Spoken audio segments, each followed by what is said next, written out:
de cette personne. Parce que vous avez, vous, un but. Dieu vous a créé avec un but. Vous devez produire des résultats. Au dernier jour, vous serez jugé par rapport à ce que Dieu vous avait donné comme mission. Pas par rapport à ce que vous allez faire par rapport au pasteur Dorothée. Cette femme doit nous servir de modèle. Mais posons-nous la question, moi, je suis appelé à quoi? Et ça, c'est un problème dans cette génération.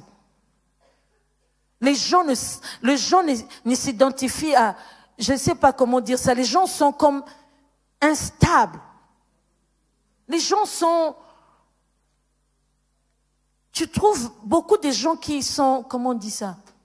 Pasteur Dorothée, insécure, c'est quoi? Oui, les gens qui se sont, qui tellement qu'ils ne se connaissent pas, qui ne sont pas à l'aise, ils ne savent pas quoi faire, parce que vous ne connaissez pas qui vous êtes.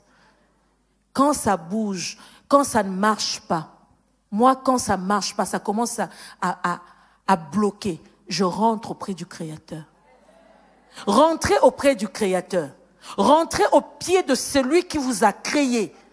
Il saura quoi vous dire pour passer le chemin. Il pourra vous dire, n'avancez plus, allez à gauche. Parce que c'est lui qui connaît toutes choses.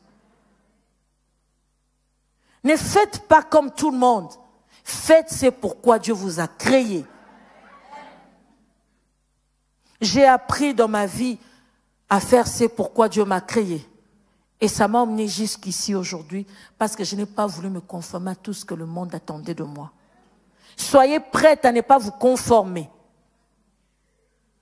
mais à faire ce que Dieu attend de vous.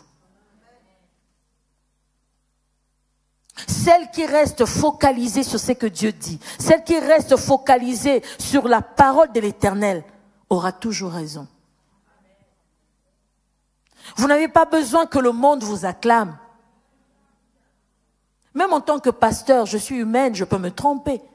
Mais si vous êtes sûr de ce que Dieu vous a dit, même si je ne suis pas d'accord, je dis, demain j'acclamerai pour vous. Alors, ça ne sert à rien de suivre toujours ce que je vous dis.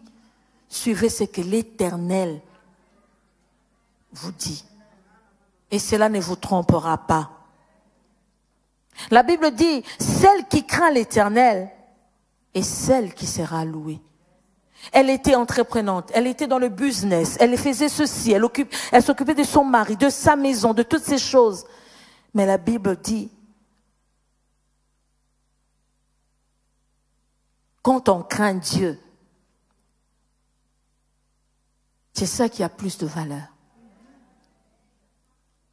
Je n'ai jamais vu quelqu'un qui craigne Dieu, qui cherche la volonté du Seigneur, qui reste au pied du Seigneur et se tromper sur son chemin. Non. Ça n'existe pas. À chaque fois que vous serez, j'aime toujours dire, la personne qui reste dans la présence de Dieu fera toujours partie du conseil divin. Quand les choses se décident, Dieu ne peut que vous dire, cacherai-je Abraham, l'ami de Dieu? Dieu te dira toujours, là-bas à gauche, ça va barder, va à droite. Dieu sera toujours là pour te prévenir. Tu seras toujours au courant.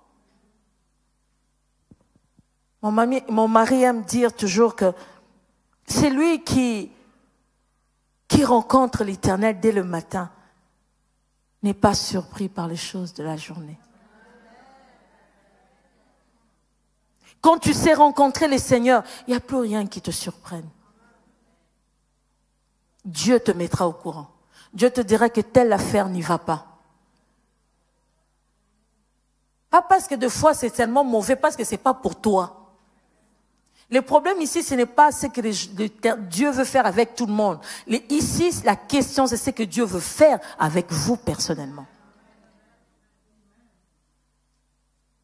Je me souviens lorsque, jeune fille, il y a un frère qui est venu là. Comme ils ont l'habitude de venir. Il n'y a pas de frère ici. Hein. Le frère est venu.